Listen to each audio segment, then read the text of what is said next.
এতিয়া আমি ডিছকাছ কৰিম কাছাৰ জিলাৰ যিটো লেণ্ড ৰেভিনিউ সেটেলমেণ্ট আছিলে তাৰ বিষয়ে ডিছকাছ কৰিম। When Kachha was annexed, government stepped into the position of the Raja as absolute owner of the soil. যেতিয়া মানে কাছাৰ জিলাক মানে ইংৰাজ চৰকাৰে মানে হেৰি কৰিলে, অধিগ্ৰহিত কৰিলে, তেতিয়া মানে ইংৰাজ গভৰ্ণমেণ্ট মানে তাৰে ৰজাৰ নিচিনা তাৰ পাৱাৰ পাৱাৰ খটাব ধৰিলে। তাৰে মানে যিবিলাক মাটি আছিলে কাছাৰ জিলাত তাৰে মানে গভৰ্ণমেণ্ট ইংৰাজ চৰকাৰ মানে হেৰি হৈ গ'ল, মানে ৰজা বা এবছলিউট অনাৰ হৈ গ'ল, গৰাকী হৈ গ'ল। The old rates of assessment were continued till 1839 when a 5-year settlement was made. আৰু মানে 1839 চনৰ আগতে মানে কাছাৰ জিলাত যিখিনি তাৰ আগৰ যিবিলাক ৰেট আছিলে, ভূমি কৰ যিবিলাক আছিলে সেইবিলাক লাগু আছিলে। যিবিলাক বেংগলৰ যিবিলাক কৰ হিচাপ আছিলে সেইটো লাগু আছিলে। কিন্তু 1839 চনত এটা 5 years 5 বছৰীয়া এটা সেটেলমেণ্ট কৰিলে ইংৰাজ চৰকাৰে কাছাৰ জিলাত স্থানীয় লোকসকলৰ লগত। During this period, a professional survey was effected and the next settlement was concluded on its basis for a period of 15 years. এতিয়া 1839 চনৰ পৰা 1844 চনলৈকে মানে এটা 5 বছৰীয়া এটা সেটেলমেণ্ট হৈছিলে। আৰু এই সময়ছোৱাত ইংৰাজসকলে আৰু এটা ছাৰ্ভে কৰিলে, ভূমি পৰ্যবেক্ষণ কৰিলে, কৰাৰ পিছত মানে কি কৰিলে, নেক্সট যিটো সেটেলমেণ্ট কৰিলে সেইটো কৰিলে 15 বছৰৰ কাৰণে, for a period of 15 years, 15 বছৰৰ কাৰণে সেটেলমেণ্টটো কৰিলে। আৰু কি কৰিলে, all cultivated land was assessed at a uniform rate of ₹3 per হাল। যিমানে মানে খেতি কৰা যিবিলাক মাটি আছিলে সেইবিলাক কেনেকুৱা বিভক্ত কৰিলে, মানে কেনেকুৱা হিচাপ কৰিলে তাৰ কৰবিলাক এটা ইউনিফৰ্ম ৰেট লগাই চব মাটি, খেতি কৰা মাটিৰ মানে ₹3 per হাল। আৰু এহাল মানে কিমান আছিলে, নিয়াৰলি 5 acres, 5 একৰ মাটিৰ কৰ আছিলে ₹3কৈ বছৰত। আৰু যিবিলাক ৱেষ্টলেণ্ড আছিলে, যিবিলাক মানে কোনো শস্য নহয়, যিবিলাক কোনো খেতি নকৰে, তাৰে কোনো কৰ দিব লগা হোৱা নাছিলে প্ৰথম 5 বছৰ। আৰু প্ৰথম 5 বছৰ একো কৰ দিব লগা হোৱা নাছিলে। আৰু নেক্সট যিবিলাক 5 বছৰ তাতে মানে হাফ, মানে ₹3 হাফ কিমান হ'ব, ₹1.5কৈ দিব লগা হৈছিলে, যিবিলাক মানে মাটিত কোনো খেতি হোৱা নাছিলে। In 1859, a 20-year settlement was effected. 1859 চনত মানে এটা 20 বছৰৰ কাৰণে এটা এগ্ৰিমেণ্ট লেণ্ড সেটেলমেণ্ট কৰিলে ইংৰাজ চৰকাৰে। Then followed one for 15 years. আৰু এই 20 বছৰৰ পিছত আকৌ কিমান দিনৰ কাৰণে কৰিলে, 15 বছৰৰ কাৰণে কৰিলে। And in 1900 another for the same term. আৰু 1900 চনত আৰু এটা এগ্ৰিমেণ্ট কৰিলে, কিমান দিনৰ কাৰণে, 15 বছৰৰ কাৰণে। At this last settlement, an attempt was made not only to assign the villages to classes according to the estimated profits of cultivation. আৰু এই সময়ত যিটো লাষ্ট এছেছমেণ্ট কৰিছিলে 1900 চনত, এতিয়া মানে গাঁওবিলাকক মানে বিভক্ত কৰিলে তাৰ মাটি কিমান উৰ্বৰা আৰু তাৰ মানে কিমানখিনিত তাৰ শস্য হয় আৰু তাৰ পৰা কিমান ফচল হয়, কিমান প্ৰফিট হয়, মুনাফা হয়, তাৰ ওপৰত গাঁওবিলাক মানে বিভক্ত কৰিছিলে বিভিন্ন ক্লাছ মানে ভাগত। But also to recognize distinction in the quality of land within the village. আৰু এটা গাঁৱৰ বিভিন্ন গাঁওবিলাক বিভক্ত কৰিছিলে বিভিন্ন ক্লাছত, মানে এইটো গাঁৱত কিমান শস্য হয় আৰু কিমান প্ৰফিট হয়, এনেকুৱা বিভিন্ন গাঁওবিলাক বিভক্ত কৰিছিলে। আৰু গাঁৱৰ মাজতো মানে যিবিলাক মাটি আছিলে সেইবিলাকো মানে বিভক্ত কৰিছিলে, মানে কোনখিনি মাটিৰ কিমান কোৱালিটি সেই হিচাপে বিভক্ত কৰিছিলে। Rice lands were distributed into 5 classes. আৰু ইয়াৰ ভিতৰত যিবিলাক মানে ধান খেতি কৰা যিবিলাক মাটি আছিলে সিহঁতক মানে 5টা ভাগত বিভক্ত কৰা হৈছিলে, into 5 classes. And other cultivated lands except tea, for which there is only one rate, into 4. আৰু ধান কৰা মাটিক মানে 5টা ক্লাছত বিভক্ত কৰা হৈছিলে। আৰু ইয়াৰ বাহিৰে যিবিলাক মানে বেলেগ কাল্টিভেটেড লেণ্ড, যেনেকৈ দালি বা যিবিলাক সৰিয়হ বা মৰাপাট, যিবিলাক যি খেতি হৈছিলে সিহঁতক মানে কিমান ভাগত কৰিছিলে, 4টা ভাগত বিভক্ত কৰিছিলে। কিন্তু চাহ খেতি কৰা যিবিলাক মাটি আছিলে, ভূমি আছিলে, সিহঁতক গোটেইবিলাক মানে চবকে মানে এটা ৰেটত বিভক্ত কৰিছিলে, তাৰ কোনো বিভাজন কৰা নাছিলে। The bigha was introduced as a unit of area and separate leases were issued to individual settlement holders in lieu of the old co-parcenary tenures which had come down from the days of native rule. আৰু কি কৰা হ'ল, এই বিঘা যিটো আমি আজিকালি 5 কঠা মাটি 1 বিঘা আমি আজিকালি হিচাপ কৰোঁ এই বিঘা চিষ্টেমটো ইন্ট্ৰডিউচ কৰিছিলে as a unit of area এই সময়তে মানে 1900 চনৰ পিছতে মানে বিঘা চিষ্টেমটো আহিছিলে অসমত and separate leases were issued to individual settlement holders in lieu of the old co-personate tenures which had come down from the days of native rule আৰু ইয়াৰ পিছত কি কৰিলে সেপাৰেট পাট্টা দিয়া হ'ল issued to individual settlement holders মানে যিবিলাক মানে ব্যক্তিগত খণ্ডত মানে যিবিলাক সেটেলমেন্ট আছিল মানে মাটিবিলাক মানে ব্যক্তিকেন্দ্ৰিক মানে পাট্টা দিয়া হ'ল কিন্তু ইয়াৰ আগত কি আছিল ওল্ড co-personate মানে কি জয়েন্ট ফ্যামিলি প্ৰপাৰ্টি আছিল মানে মাটিবিলাক এটা ফ্যামিলিৰ নামত আছিল এটা ব্যক্তিৰ নামত আছিল মানে জয়েন্ট ফ্যামিলিবিলাক জয়েন্ট আছিল মানে জয়েন্ট ফ্যামিলি সিস্টেম আছিল আৰু সেই ফলত মানে এটা পৰিয়ালৰ নামতে মাটি আছিল ব্যক্তিৰ নামত নাছিল কিন্তু ইয়াৰ পিছত যেতিয়া বিঘা হিচাপ যেতিয়া মাটিত লগালে তেতিয়া মানে এই ইন্ডিভিজুৱেল সেটেলমেন্ট মানে co-personate যিটো জয়েন্ট ফ্যামিলি সিস্টেম এটো উঠাই দিলে আৰু ইন্ডিভিজুৱেল সেটেলমেন্ট ব্যক্তিকেন্দ্ৰিক মানে পাট্টা দিয়া আৰম্ভ কৰিলে in those days bodies of men often of different castes or even religious combined to break up wasteland and were held jointly responsible for the whole revenue payable thereon আৰু সেই সময়ত কি হৈছিল যিবিলাক মানে ওয়েষ্টল্যান্ড যিবিলাক মানে বঞ্জৰ মাটি যিবিলাক মানে মাটিত কোনো খেতি হোৱা নাছিলে সেইবিলাক বিভিন্ন কাষ্ট জাতি বা ধৰ্মৰ মানুহৰ মাজত বিভক্ত কৰি দিয়া হৈছিল আৰু হেতৰ ওপৰত মানে দায়িত্ব আছিল যে হেতে এই ইলাকাবিলাকৰ ওপৰত মানে হেতে মানে কৰ দিব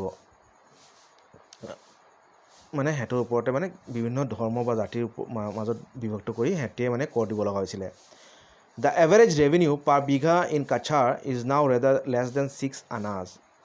আৰু সেই গাইতে কিতাপখন লিখাৰ সময়ত তেতিয়া ৰেভিনিউ পাৰ বিঘা কাছাৰত সেই সময়ত কিমান আছিলে 6 আনাতকৈ কম আছিলে মানে 6 আনাতকৈ কম পাৰ বিঘা আছিলে সো এইটো হিচাপ আছিলে গাইতে যেতিয়া এই কিতাপখন লিখিছিলে সেই হিচাপত এতিয়া নেক্সট আমি এতিয়া আলোচনা কৰিম সিলেটৰ মানে যিটো মানে ভূমি কৰ হিচাপ হেতু কেনেকা আছিলে ল্যান্ড সেটেলমেন্ট হেতু ডিসকাস কৰিম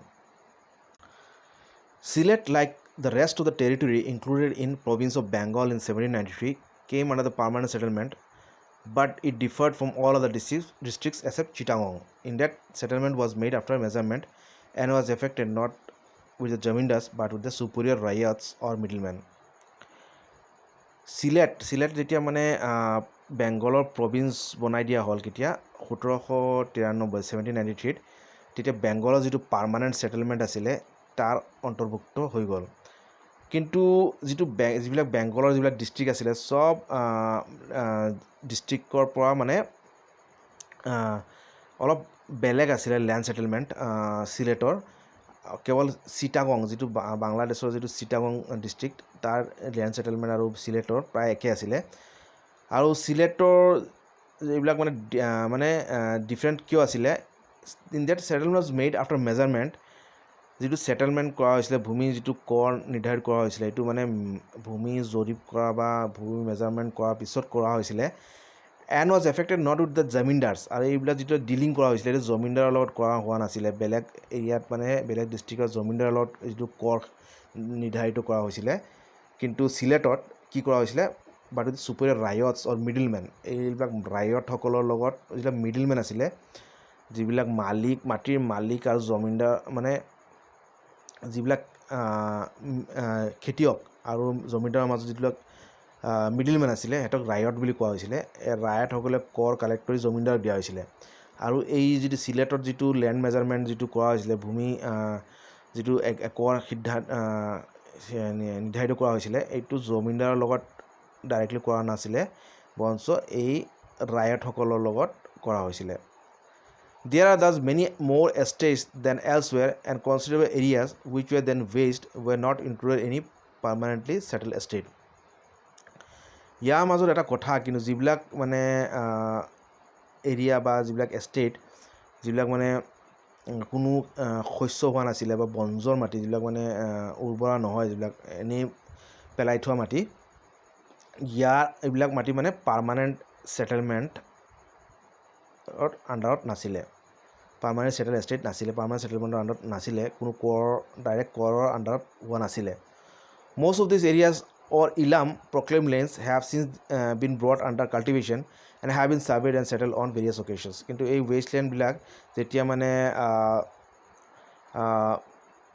ইলাম বা প্ৰক্লেম লেন্স হৈ গ'ল, মানে সিহঁতক মানে যেতিয়া খেতি কৰা আৰম্ভ হ'ল তেতিয়া মানে সিহঁতক ছাৰ্ভে কৰা হ'ল বেলেগকৈ আৰু সিহঁতৰ মানে কৰবিলাক ছেটেল কৰা হ'ল। The current settlement that's from 1902 and has a term of 20 years. এই সময়ত এই কিতাপখন লিখাৰ সময়ত মানে যিটো ছেটেলমেণ্ট আছিলে, কাৰ ছেটেলমেণ্ট এইটো 1902 চনৰ যিটো ছেটেলমেণ্ট আছিলে পাৰ্মানেণ্ট ছেটেলমেণ্ট, সেইটোৱে লাগু হৈ আছে আৰু কিমান দিনৰ কাৰণে হৈছিলে, এইটো টাৰ্ম অফ 20 years, 20 বছৰৰ কাৰণে এইটো ছেটেলমেণ্ট কৰা হৈছিলে। The area dealt with on this occasion included Pratapgarh and certain small tenures of similar status but different origin.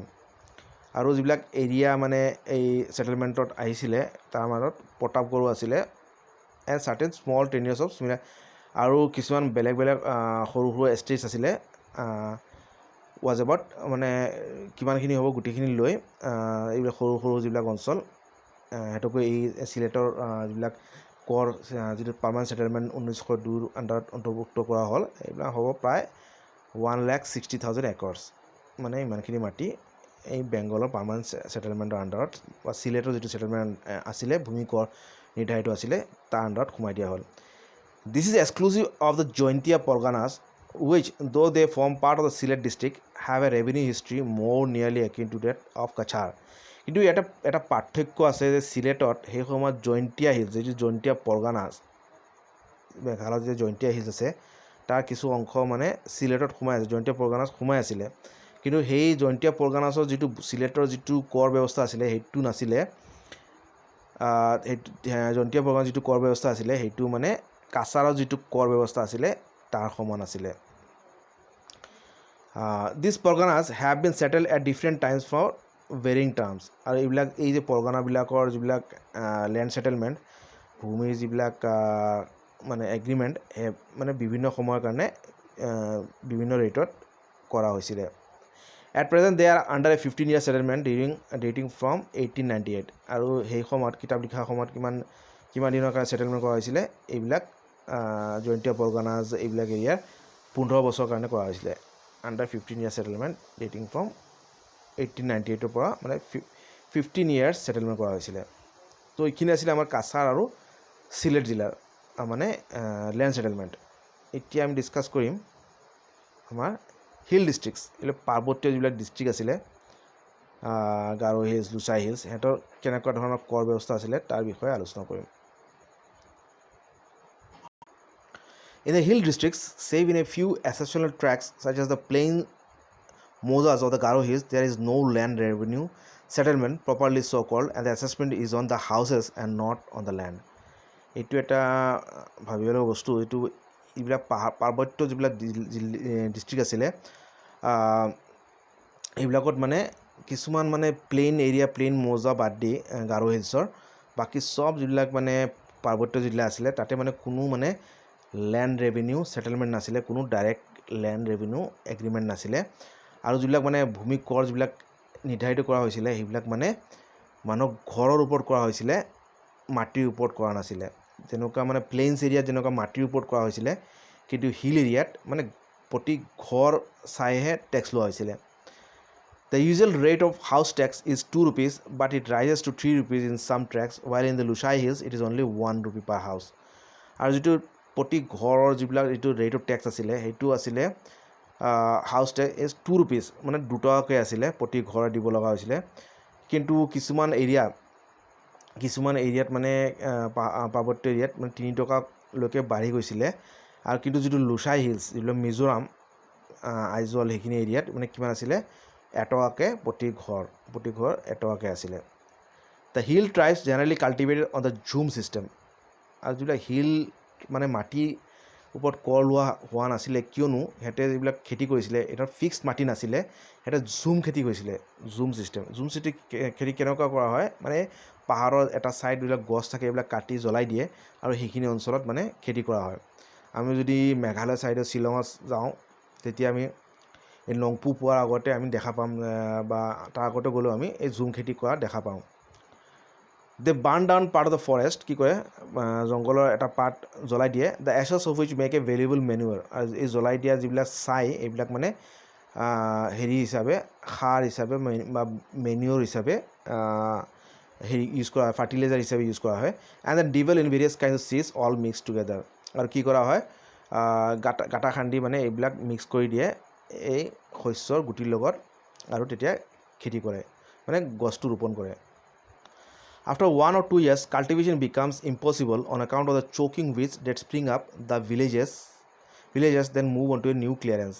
আৰু কিন্তু এই পাহাৰৰ যিবিলাক ছাইডবিলাক যেতিয়া কাটি যেনেকুৱা গছ লগায়, এইটো কি হয় এবছৰ বা দুবছৰ খেতি কৰাৰ পিছত তাতে আৰু খেতি কৰা সম্ভৱ নহয়, কিয়নো এই ঘাঁহবিলাক বহুত বেছি হৈ যায়, আৰু ঘাঁহবিলাক ইমানেই হয় জংঘলৰ যিবিলাক ঘাঁহ, তেতিয়া কি হয় মানে খেতি কৰা ইম্পচিবল হৈ যায়।